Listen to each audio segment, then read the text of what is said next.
Hello guys, welcome back to my channel, and in this video we're going to go over the tier list update for the release of Augusgus and Icarus.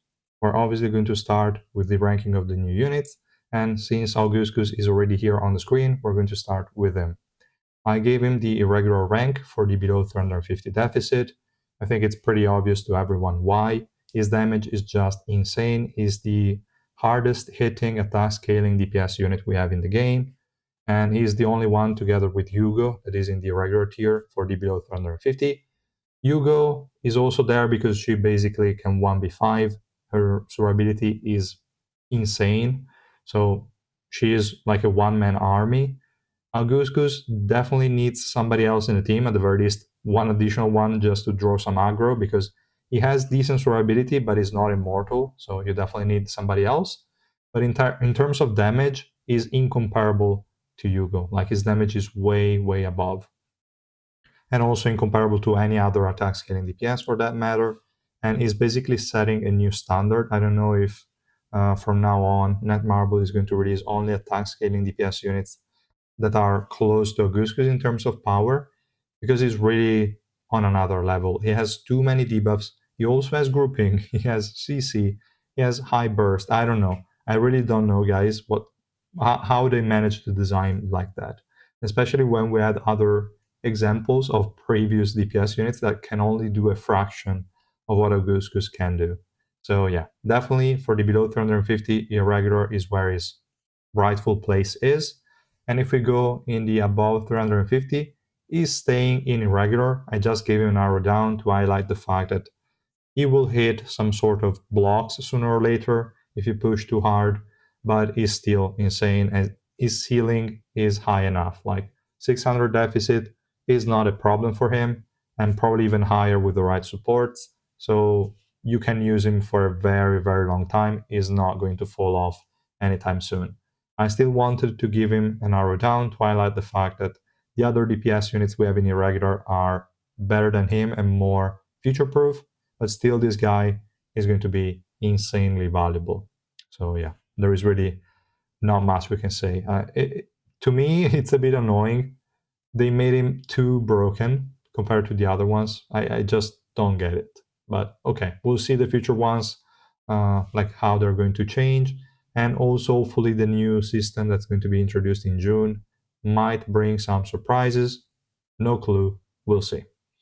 But yeah, that's all for Augustus. Let me know in the comments if you have any doubts about him. But now I think we can go on and talk about Icarus. I gave her A plus arrow down for the below 350 deficit.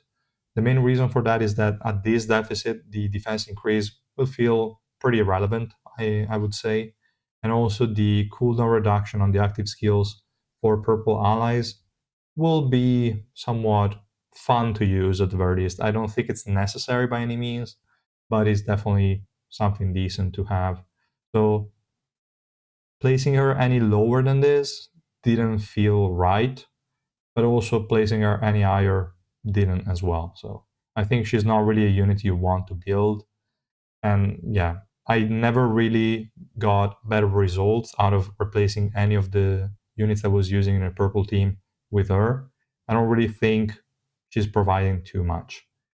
But definitely the most important thing is going to be the the active skill cooldown reduction that she has on the special move. That's definitely decent, but we cannot really say for certain. So yeah, this is the max I could give her. And for the above 350, well, this basically decreased the ranking to A, arrow down. Again, defense is losing a bit of value. I don't really see any tankiness improvement out of her defense increase. And yeah, is really kind of weak. I like, again, the active skill cooldown reduction for units like, I don't know, an Heljo that has an HP recovery block active skill. That's definitely decent. And some other purple units, but really nothing that makes her worth over some other options. So yeah, to me, just a arrow down is more than enough for her. Again, let me know in the comments if you managed to figure out a specific case where she's absolutely insane, but I don't think so. And okay, That being said, the other changes that I made that are just some minor ones, as I mentioned, are the increasing rank for Spear Baranak. I removed the arrow down for both deficits, for both the below 350 and above 350, because with the recent additions of old, like especially this Shia, like HP recovery block is so important and we don't have enough of it.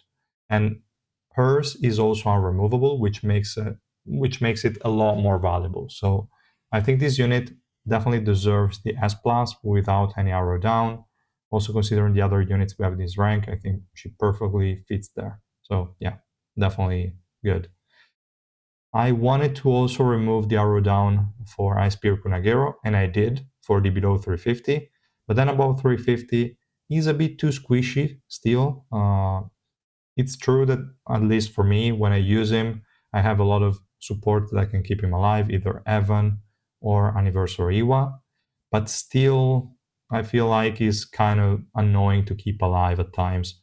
So I still kept the arrow down for the above 350. I just removed it for the below 350. That's basically it. Then the other change was to Hayuri. I gave her an arrow up for both deficits, for both below 350 and above 350. The main reason is basically the same. HP recovery block is super important. Hers is also removable, but lasts only for the first 20 seconds of the fight. And yeah, it's a bit limited, but it's still decent enough. You will have a lot of units that can take advantage of that, while mainly Ray and Gustang, I would say. They have enough burst to be decreasing a lot of HP on enemies in these first 20 seconds. So these two are great. Probably also Augusgus, but yeah, definitely with these two, it's really, really good. Like if you're using Ray against, I don't know, an Edin or someone that spams shields or attack buffs, then you just use an Hayuri, and in the first 20 seconds you're going to destroy the whole enemy team. That's really, really insane. So I thought, considering the other units we have in this rank, I was like, yeah, I should probably give her an arrow up, just to highlight the fact that she's above the others. I should also actually increase the rank of Casano, to be honest. I already gave him an S in the above 350, but he could probably go higher looking at what we have here. Yeah, I think so. We'll see. Maybe for the next tier list update, I will move Cassano up. But okay, that's it, guys. I would say for this video, there's really nothing else that I changed. If you have any suggestions, anything that I should maybe reevaluate, let me know in the comments or via Discord, and I will definitely give them another try or try to reevaluate them again. So yeah, thanks so much for watching. I will see you guys in the next video. Bye.